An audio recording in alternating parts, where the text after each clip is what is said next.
resistors භෞතික හේතුන් මත මේ ප්‍රතිරෝධකවල ප්‍රතිරෝධකතාවය වෙනස් වෙනවා. මේ ප්‍රතිරෝධකවලට බාහිරින් ලැබෙන උෂ්ණත්වය, ආලෝකය, විදුලිය, පීඩනය, චුම්බකත්වයට අනුව තමයි මේ ප්‍රතිරෝධකවල ප්‍රතිරෝධකතාවය රඳා පවතින්නේ. දැන් අපි බලමු ඩිපෙන්ඩන්ට් රෙසිස්ටර්ස් වර්ග. මුලින්ම අපි බලමු වේරියස්ටර්. මේ වේරියස්ටර් එකේ සංකේත මේ ප්‍රතිරෝධක විදුලි ධාරා සංවේදී ප්‍රතිරෝධක. ඒ කියන්නේ විදුලි ධාරාවට අනුව මේකේ ප්‍රතිරෝධකතාවය රඳා පවතිනවා. අපි බලමු දැන් මේ වෝල්ට් AC වෝල්ට් 230ක් තියෙන මේ ලයිව් නියුට්‍රල් ලයින් දෙක හරහාට අපි වේරියස්ටර් එක සම්බන්ධ කරලා අපි පරිගණකයට විදුලිය සම්බන්ධ කරනවා. එතකොට යම් කිසි විදියකින් මේ වෝල්ට් 230යි AC වැඩි වුණොත්, ඒ කියන්නේ මේ ප්‍රතිරෝධකයේ යම් කිසි තියෙනවා එලෙවබල් වෝල්ටේජ් කියලා එකක්, ඒක වැඩි වුණොත් ඔන්න දැන් 280 වුණා. එතකොට මේ ප්‍රතිරෝධකයේ හරහා විදුලි ධාරාව ගමන් කරන්න ගන්නවා. එතකොට ලයිව් නියුට්‍රල් හරහාට ෂෝට් සර්කිට් වෙනවා. එතකොට ෆියුස් එක ඕපන් වෙනවා. එතකොට මේ ආරක්ෂක ක්‍රමයට අපි කියනවා ලයින් ටු ලයින් ප්‍රොටෙක්ෂන් කියලා. මොකද ලයිව් ලයින් එකත් නියුට්‍රල් ලයින් එකත් අතරට තමයි මේ වේරියස්ටර් එක සම්බන්ධ කරලා තියෙන්නේ. ඒ කියන්නේ මේක විදුලි ධාරා සංවේදී ප්‍රතිරෝධකයක්. එතකොට මෙන්න මේ ප්‍රතිරෝධක අපිට පුළුවන් වෙනවා low voltage electronic circuit protection. ඒ කියන්නේ අඩු විදුලි ධාරා, ඒ කියන්නේ වෝල්ට් 5 18 මේ විදිහ බොහොම අඩු විදුලි ධාරා ප්‍රමාණයන්ට සංවේදී වේරියස්ටර්ස් තියෙනවා. එතකොට ඊළඟට තියෙනවා ටෙලිෆෝන් ලයින්. ඒ කියන්නේ communication line, network line DC 48 volts වලට අපිට පුළුවන් ප්‍රොටෙක්ෂන් ආරක්ෂිත සර්කිට් හදන්න. ඒ වගේම AC 100 volt. ඒ වගේම අපිට පුළුවන් AC CA ඉඳන් 120 දක්වා තියෙන උපකරණ වලට. ඊළඟට AC CA ඉඳන් 220 දක්වා තියෙන උපකරණ වලට, ඊළඟට AC CA ඉඳන් 240 දක්වා මේ විදිහට අපිට පුළුවන් ආරක්ෂක පරිපථ නිර්මාණය කරන්න. අපි ඉදිරියේදී බලමු කොහොමද මේවා නිර්මාණය කරන්නේ කියලා. එතකොට මේ ප්‍රතිරෝධක AC DC යන දෙකටම පුළුවන් පාවිච්චි කරන්න. AC DC දෙකටම. එතකොට යම් කිසි එකම අංකයේ ප්‍රතිරෝධකයක් අපි AC වලටත් පාවිච්චි කරලා DC වලටත් පාවිච්චි කරන්න පුළුවන්. නමුත් වෝල්ටේජ් මට්ටම් දෙකක් වෙනවා. ඉස්සරහට මේ වැදත්ත බලනකොට ඔයගලන්ට තේරෙයි. එතකොට අපි බලමු දැන් මේක හරියට වේරියස්ටර් එක අපි අඳුර ගන්න ඕනේ. අපි හදන උපකරණයට අපි හිතමු අපි අඩු වෝල්ටේජ් මට්ටමකට හදනවා නම් අපි ඒකට අවශ්‍ය කරන ඒකට සුදුසු වේරියස්ටර් එකක් තෝරගන්න ඕනේ. අපි දැන් ටිකක් බලමු මේ කොහොමද මේ ආරක්ෂක පරිපථ මේකේ නිර්මාණය කරගන්නේ කියලා. දැන් අපි ඉස්සෙල්ලා බැලුවා ලයිව් ලයින් එකත් නියුට්‍රල් ලයින් එකත් අතරට වේරියස්ටර් භාවිතා කළාම ලයින් ටු ලයින් ප්‍රොටෙක්ෂන් කියන එක අපිට පාවිච්චි කරන්න පුළුවන්. ඊළඟට තමයි ලයිව් ලයින් එකත් ග්‍රවුන්ඩ් එකත් නියුට්‍රල් ලයින් එකත් ග්‍රවුන්ඩ් එකත් අතරට වේරියස්ටර්ස් දෙකක් භාවිතා කරාම ලයින් ටු ග්‍රවුන්ඩ් ඇප්ලිකේෂන් කියලා අපි කියනවා. දැන් බලමු අපි වටින උපකරණ, ඉතාමත් සංවේදී වටින උපකරණ අපිට පුළුවන් මේ අනුකූලතා ප්‍රතිරෝධක වලින් පරිස්සම් කරගන්න. එතකොට දැන් මේ සංකේත මේ ප්‍රතිරෝධකවල. එතකොට දැන් ඔන්න බලන්න මෙතන අපි ප්‍රැක්ටිකල් සර්කිට් එකක්. ඒ කියන්නේ අපිට මේක නිර්මාණය කරලා අපිට අපේ උපකරණ ආරක්ෂා කරගන්න පුළුවන්. පරිපථයට ඇත්තෙන ෆියුස් උපකරණයක්, වේරියස්ටර් එකක් සහ ධාරිත්‍රකයක්. එතකොට අපි ධාරිත්‍රකයේ තැනට ඉගෙනගෙන නෑ, ඉදිරියේදී ඒක ඉගෙන ගමු. කොහොම මේක නිර්මාණය කරනවා නම් මේ ඒකේ සඳහන් කරලා තියෙන අගය ඉදිරිපත් කළා ඒ ධාරිත්‍රකයක් මිලදී අරගන්න. අපි ඉදිරියේදී බලමු කොහොමද ඒ අගය හොයාගන්නේ කියලා. එතකොට දැන් මේ පරිපථයට අපි වෝල්ට් 230ක් ඇතුළත් කළා යම් උපකරණයක් සම්බන්ධ කරලා තිනවා. මේකේ ෆියුස් එකේ යගේ තීරණය වෙන්නේ මේ උපකරණයේ ධාරා ප්‍රමාණය අනුව. අපි භාවිතා කරන උපකරණයට අනුව ෆියුස් උපකරණයේ ඇම්පියර් ප්‍රමාණය හොයාගන්න නම් ඉලෙක්ට්‍රිකල් දෙවනි පාඩම බලන්න. ඒකට ලින්ක් එක පහළ දාලා තිනවා. එතකොට දැන් බලන්න මේ පරිපථයේ අපි line to ground protection මේකේ live line එකටත් neutral line එකටත් දෙකටම fuse භාවිතා කරලා තිනවා. ඒක අනිවාර්යෙන් වෙන්න ඕනේ. මේක අනිවාර්යෙන් ground එක භූගත වෙන්නත් ඕනේ. නැත්නම් මේ පරිපථය නිසියාකාරව ක්‍රියාත්මක වෙන්නේ නැහැ. මෙතනදිත් ප්‍රතිරෝධක දෙකක්, ධාරිත්‍රක දෙකක් සහ resistors 3ක් පාවිච්චි කරලා තිනවා. එතකොට මේ පරිපථයත් ඉතාමත් ආරක්ෂිත ක්‍රමයක් අපගේ ඉලෙක්ට්‍රිකල් එහෙම නැත්නම් ඉලෙක්ට්‍රොනික උපකරණ පරිසම් කරගන්න. මේ පරිපථ නිර්මාණය කළා ආරක්ෂක උපකරණ නිර්මාණය කරන්න පුළුවන්. ඒවා අපිට ව්‍යාපාරයක් හැටියට කරගන්නත් පුළුවන්. දැන් අපි බලමු මේ පරිපථයේ අපි resistors 3ක් පාවිච්චි කරලා තිනවා. එතකොට අපි තුනටම RV වැඩි කිරීම 3යි කියලා දාලා තිනවා. ඒ කියන්නේ මේ තුනේම අගේ 1යි. එතකොට අපි මේකේ පහලින් දාලා තිනවා RV වැඩි කිරීම 3 සමානයි V431 U. එහෙම නැත්නම් V7යි 431 U කියලා දාන්න.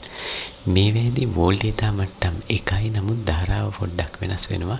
අන්න ඒව ඉදිරියේදී අපි බලමු කොහොමද වෙන්නේ කියලා. මේ පරිපථ හරියාකාර වැඳගන්න, ඒ වගේම හරියට මේවා අගයන් සටහන් කරගන්න. ඒ දෙක අනිවාර්යයෙන්ම සිද්ධ වෙන්න ඕනේ ඉලෙක්ට්‍රොනික පරිපථ නිර්මාණය කරනකොට. මේ අගය හරියට තියෙන්න ඕනේ. ඊළඟ අපි බලමු. දැන් අපි අඩු වෝල්ටේජ් එහෙම නැත්නම් ටෙලිෆෝන් ලයින්, කමියුනිකේෂන් ලයින් වලට වෝල්ට් DC 48ක් තියෙන මේ ටෙලිෆෝන් ලයින් වලට කොහොමද ආරක්ෂිත පරිපථයක් නිර්මාණය කරන්න කියලා. ඒතකොට දැන් මේකේ තියෙනවා අපි දන්නවා දැන් ඉන්පුට්, ඒ කියන්නේ ටෙලිකොමියුනිකේෂන් එක හරහා, ටෙලිකොම් එක හරහා එන ලයින් එක, අපේ නිවසට එන ලයින් එක ඉන්පුට් කොටසට දීලා අනිත් පැත්ත අවුට්පුට් එක අපි අපේ ගෙදර තියෙන ටෙලිෆෝන් උපකරණයට සම්බන්ධ කරගන්නවා. එතකොට මේකත් අනිවාර්යෙන් ග්‍රවුන්ඩ් වෙන්න ඕනේ. එතකොට තමයි මේක නියමාකාරව වැඩ කරන්නේ. ෆියුස් එක ඇම්පියර් 2කට වඩා වැඩි කරන්න එපා. එතකොට මේකේ සඳහන් කරලා තියෙන විදිහටම අනිවාර්යයෙන්ම මේ කනෙක්ෂන් තියෙන්න ඕනේ. ඉන්පුට් එක ටෙලිකොම් ලයින් එකටත් අවුට්පුට් එක ටෙලිෆෝන් එකටත් තියෙන්නම ඕනේ. ඒකම RV මේකේ පාවිච්චි කරන්න පුළුවන් 121 එහෙම නැත්නම් 102. මේ දෙකම පාවිච්චි කරන්න පුළුවන්. ඒතකොට දැන් මෙන්න මේ පරිපථය බලන්න. මේක ටිකක් අරකට වඩා සංකීර්ණයි. මේකේ අපි ෆියුස් උපකරණ 4කුත් ප්‍රතිරෝධකත් 4ක් තියෙනවා. එතකොට RV එහෙම නැත්නම් resistors තියෙනවා 4ක්. එතකොට මේක ටිකක් සංකීර්ණයි. මේකත් අනිවාර්යෙන් ග්‍රවුන්ඩ් වෙන්න ඕන. අපි බලමු මේ පරිපථය මොකද්ද අරකට වඩා තියෙන වෙනස, මොකද්ද මේකේ තියෙන පහසුව කියලා.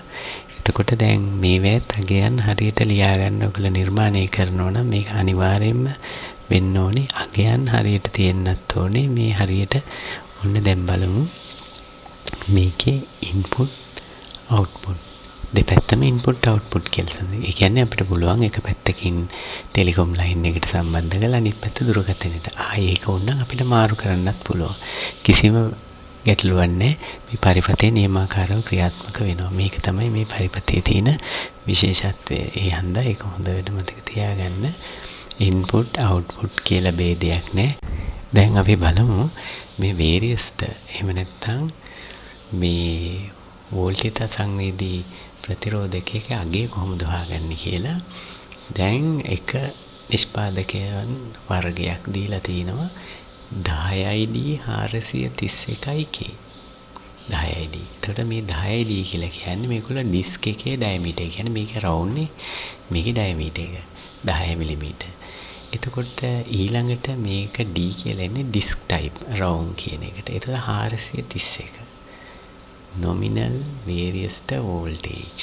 මේ resistor එකේ වෝල්ටේජය. ඊට පස්සේ K. K කියන්නේ tolerance එක. මෙන්න මේ විදිහට තමයි එක නිෂ්පාදකයෝ කට්ටියක් මේක දීලා තින්නේ. තවත් අය තවත් විදිහට මේක දෙනවා.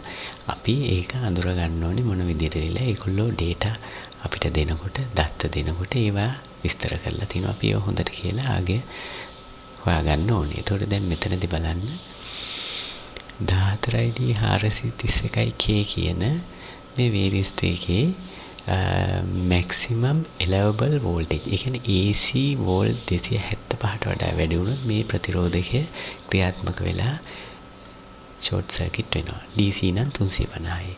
ඇම්පියර් ධාරාව ඇම්පියර් 50යි. එතකොට 20 ID හරි සිරිස් එක බලන්න.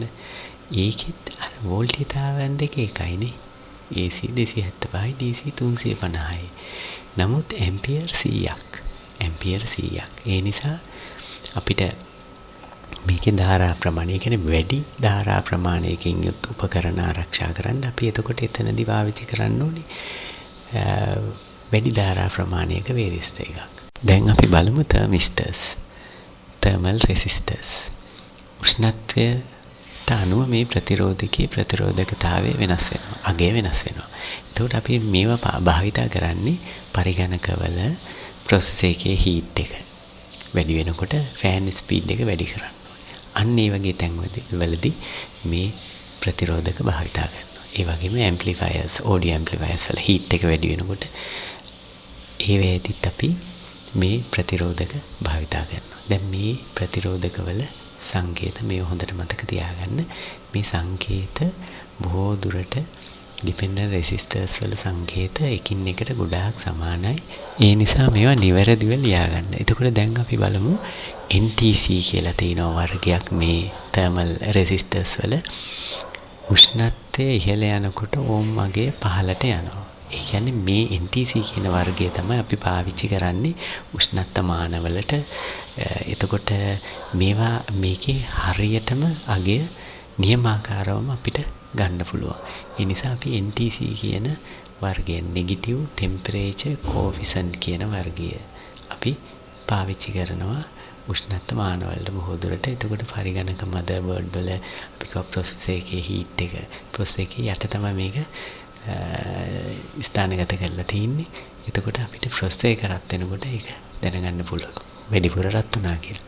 එතකොට PTC මේවත් අපි භාවිතා කරන ඉලෙක්ට්‍රොනික උපකරණවල බොහෝ උපකරණවල තියෙනවා රූපවාහිනී යන්ත්‍රවලක් තියෙනවා. එතකොට මේකේ වෙන්නේ උෂ්ණත්වය ඉහළ යනකොට ඕම් මගියත් ඉහළ යනවා.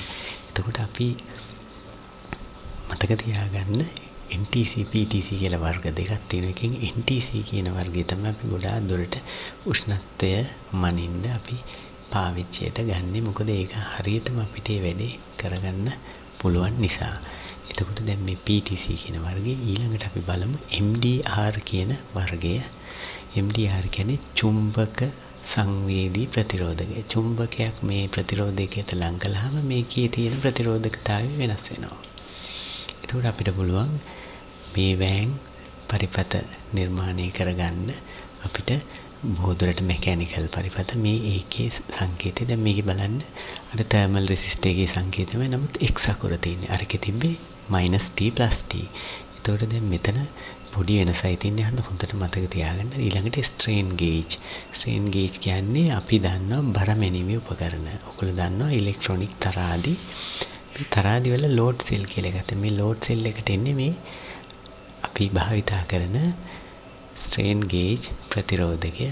එතකොට මේකේ සංකේතය symbol එක බර මැනීමේ උපකරණ වලට භාවිතා කරන මේ load cell එකට තියෙන ප්‍රතිරෝධකය. මේ ප්‍රතිරෝධකයේ load එක අනුව ප්‍රතිරෝධකතාවය වෙනස් වෙනවා. මේ පාවිච්චි කරන්නේ ඉලෙක්ට්‍රොනික තරාදි වලට. තවත් අපිට යම් කිසි උපකරණයකට යම් කිසි බර ප්‍රමාණයක් ඕනාට වැඩිය වැටෙනවද කියලා බලා ගන්න පුළුවන්. ඊළඟට අපි බලමු LDR light dependent resistors.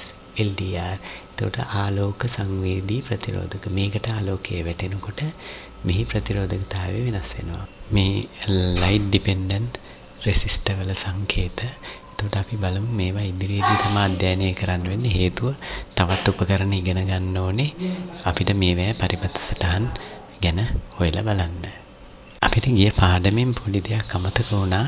මේ විචල්්‍ය ප්‍රතිරෝධක වල අගය හඳුනා ගන්න ක්‍රමය. එතකොට දැන් මේ ප්‍රීසෙට් වල අපි දන්නවා කෝඩ් එකක් එන්නේ. එතකොට මෙතන මේ කෝඩ් කියලා තියෙන 101 කියන්නේ 100යි ohms. ඒ කියන්නේ 1.1 කියන්නේ අන්තිමට එන ඉලක්කමට බිංදු තමයි අපි එකතු කරගන්න ඕනේ. එතකොට 102 කියන්නේ 1000 ohms. ඒ කියන්නේ 1 kilo ohms. එතකොට 103යි කියන්නේ 10000 ohms. ඒ කියන්නේ 10 kilo ohms.